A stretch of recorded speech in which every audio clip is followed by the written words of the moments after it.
are a lot of hard bosses out there, and they are meant to challenge the player.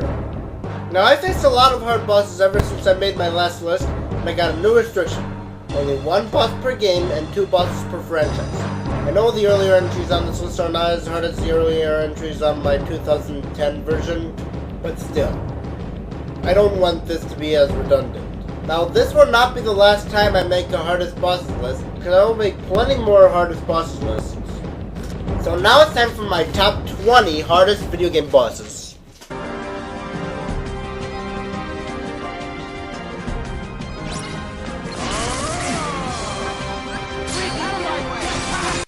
One boss I should have put on my greatest final battles list is Cortex from Crash Bandicoot: The Wrath of Cortex. It's an awesome boss battle, but at the same time, it's very hard. You are being attacked by falling rocks, ice balls, fire, and lasers. The rocks will fall in an unpredictable pattern. The ice balls don't hurt you, but they can freeze you for a little while. The fire is wide, and the lasers can attack you from all over the room. To beat this boss, wait until Crunch gets dizzy, then use your bazooka on him, and then he'll punch Cortex down here so that you can attack him. 4 hits and you win. The problem?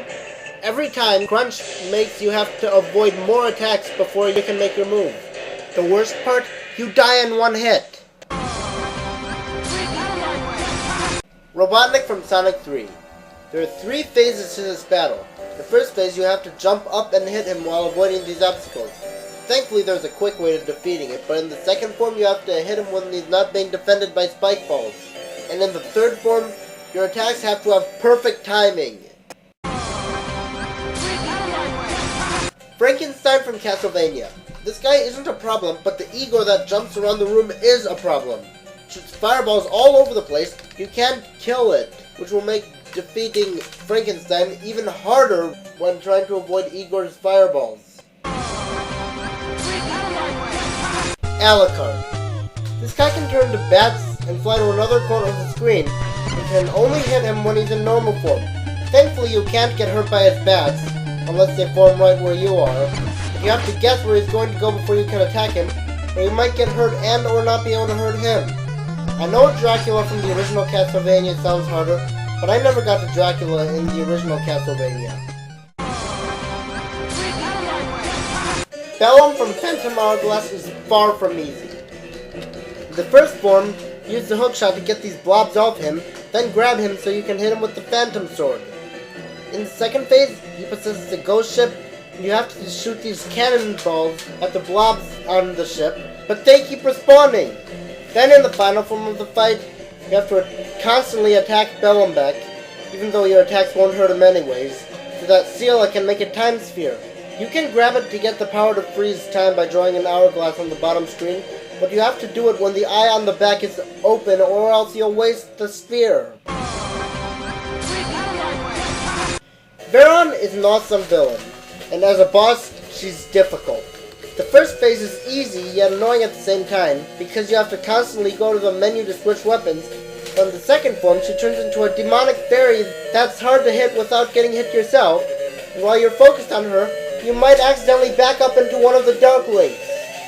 But then she reveals her final form. A turtle? This is mainly a fun battle, because she can alternate between turtle, spider, and bee, but still hard.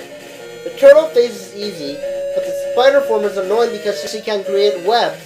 If you get caught, she uses a spiting attack, and to attack her, you have to hit her with a perfectly placed bomb. In the bee form, she's very fast and can rain stingers on you, which will really make you go a lot slower. Why isn't she higher on the list?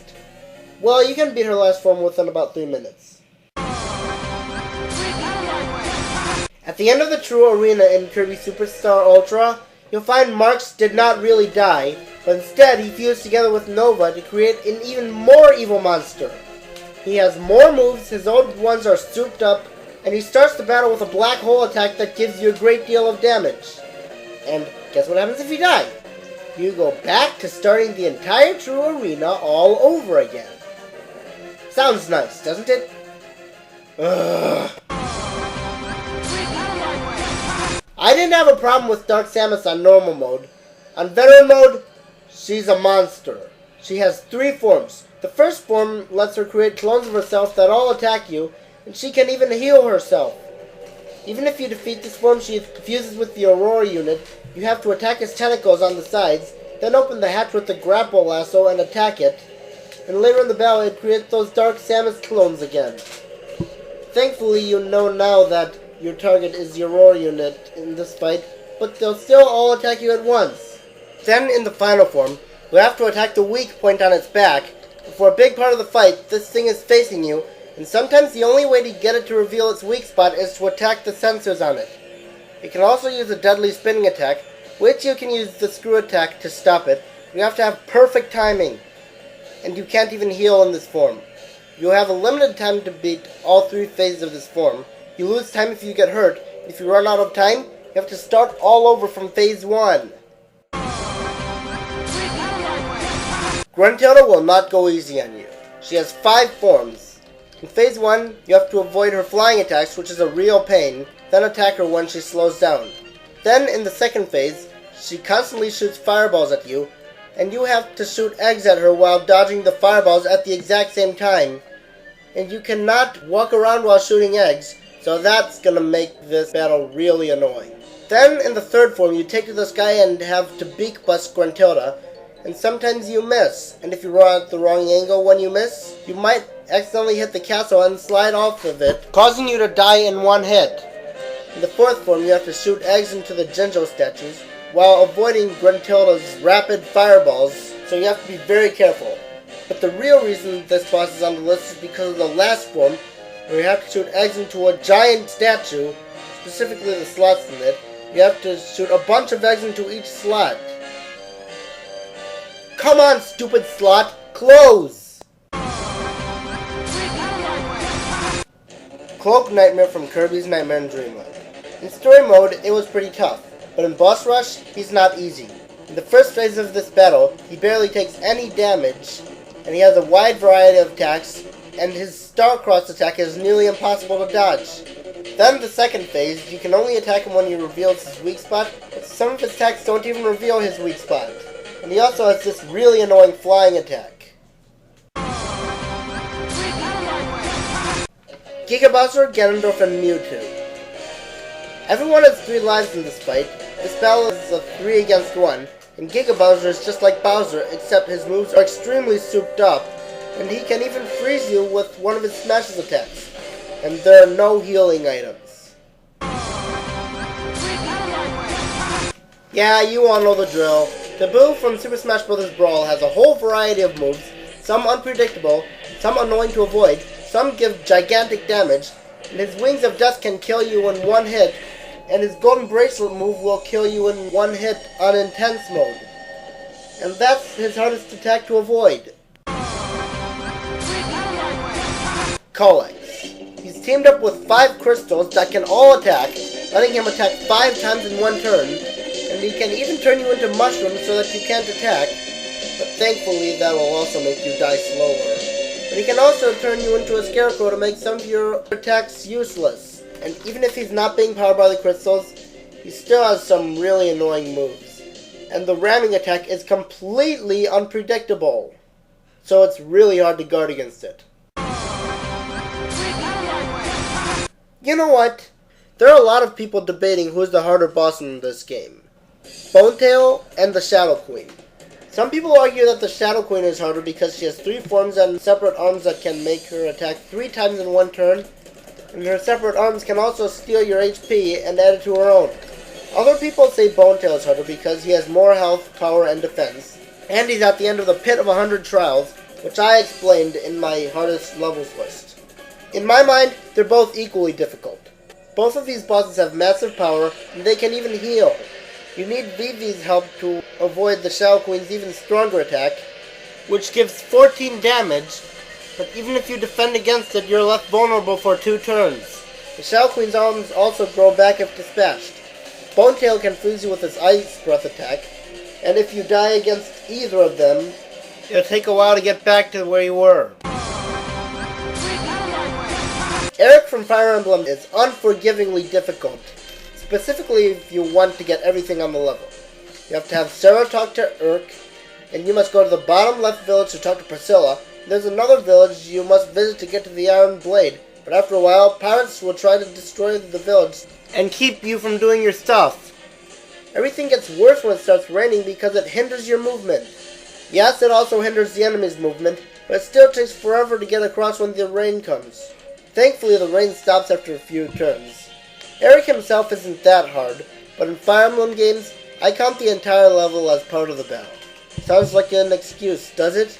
Well, if you played the game, you might understand why I'm putting Fire Emblem bosses on the list for the entire level. It's really hard to explain.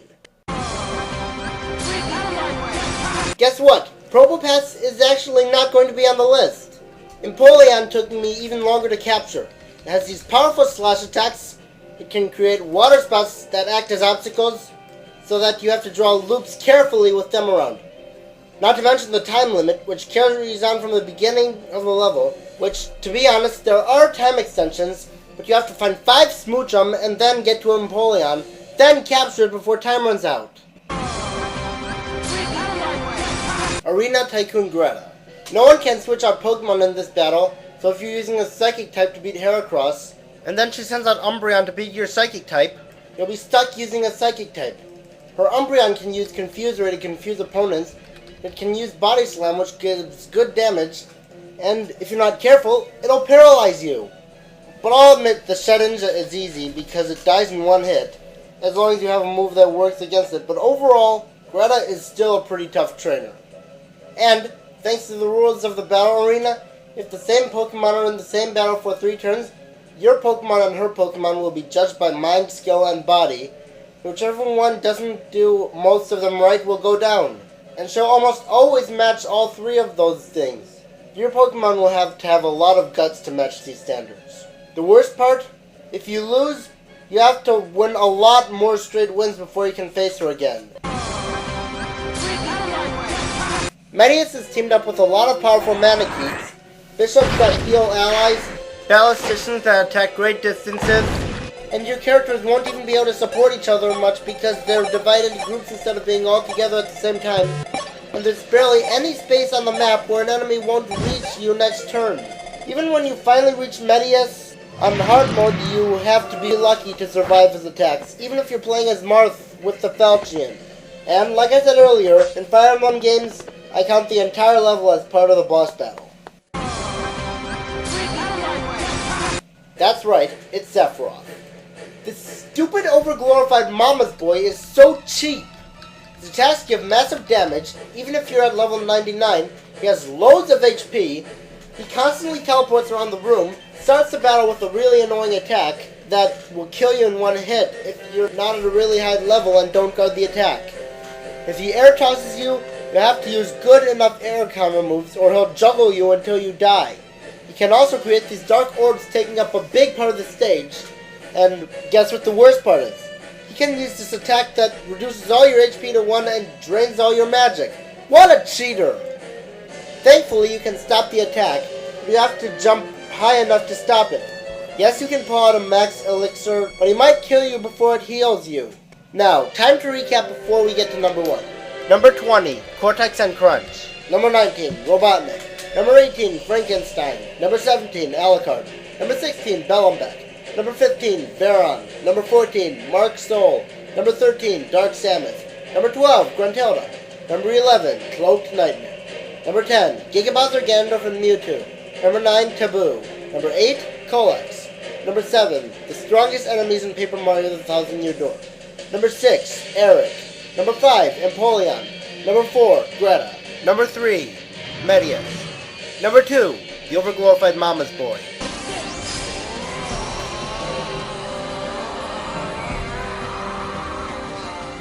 Warning, the following enchantress list contains massive spoilers from Kingdom Hearts 350 over 2 days. Xion. She's admittedly a fun boss, but at the same time, I have to admit that she's really difficult.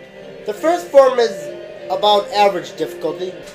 Then comes the second form. You have to watch out for these black holes that can suck you towards them, which are also right next to her, making it so she can easily hit you. Not to mention, she can also use Ragnarok, which rains bullets on you.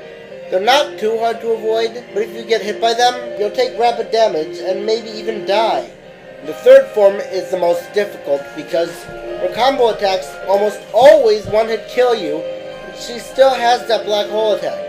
In the first 3 phases of the battle, she can use the force field to heal a huge chunk of her HP. Thankfully, you can prevent it, but if you touch the force field, you die. After you beat this form, Xian reveals her final form, which is arguably the most awesome form of the entire battle. And her attacks can be predictable, but she's still really difficult because she can attack a large portion of the screen, make lightning appear, and create 2 black holes at the same time. Watch out for her Trinity Limit attack, which gives enormous damage.